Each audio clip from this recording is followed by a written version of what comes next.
Yes, കാശ് പോവാതിരിക്കണില്ലേ? ഇത് നിങ്ങൾ ശ്രദ്ധിച്ചോ. നിങ്ങളുടെ വീടുകളിൽ LED ലൈറ്റ് വാങ്ങിക്കുമ്പോൾ ഒറിജിനൽ ആണോ ഡ്യൂപ്ലിക്കേറ്റ് ആണോ തിരിച്ചറിയാനുള്ള മാർഗ്ഗമാണ് ഞാൻ പറഞ്ഞത്. നോക്കൂ, നിങ്ങൾ വീഡിയോ റെക്കോർഡിങ്ങിലേക്ക് ഇടാം, ഒരു മൊബൈൽ എടുത്ത്, എന്നിട്ട് ഈ LED ലൈറ്റിന് ഇടാം.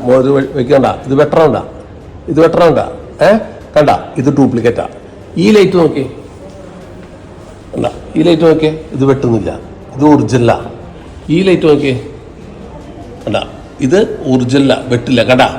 അപ്പോൾ ഒറിജിനൽ LED-യും ഡ്യൂപ്ലിക്കേറ്റ് LED എങ്ങനെ തിരിച്ചറിയാൻ നമുക്ക് മനസ്സിലായോ? നിങ്ങളൊരു വീഡിയോ റെക്കോർഡിംഗ് ഇട്ടിട്ട് വെച്ച് നോക്കിക്കഴിഞ്ഞാൽ നിങ്ങൾക്ക് അറിയാൻ പറ്റും. വൈബ്രേറ്റ് ചെയ്യുന്നുണ്ടെങ്കിൽ അത് ഡ്യൂപ്ലിക്കേറ്റാ, വൈബ്രേറ്റ് ചെയ്യുന്നതിന് ഒറിജിനല്ല. പക്ഷേ പിന്നെ എന്താ പ്രശ്നം? ഷൂട്ട് ചെയ്യുമ്പോൾ മാത്രമല്ലേ ഉള്ളൂ ഈ പ്രശ്നം, അല്ലെങ്കിൽ ഇല്ലല്ലോ എന്ന് വിചാരിക്കരുത്. കാരണം നിങ്ങളുടെ കണ്ണ് അടിച്ചു പോകും. ഇത് ഡെയിലി ലൈറ്റ് വൈബ്രേറ്റ്, നമുക്ക് കണ്ണുകൊണ്ട് കാണാൻ പറ്റുന്ന അല്ല. സ്ഥിരമായിട്ട് ജോലി എടുക്കുകയും വീടുകളിൽ പഠിക്കുന്ന കുട്ടികളെല്ലാം ഈ ലൈറ്റിൻ്റെ അടിയിൽ നിന്ന് പഠിക്കുന്നത്. അതുകൊണ്ട് നിങ്ങൾ മാക്സിമം ഒറിജിനൽ ലൈറ്റ് വാങ്ങിക്കാൻ നോക്കുക.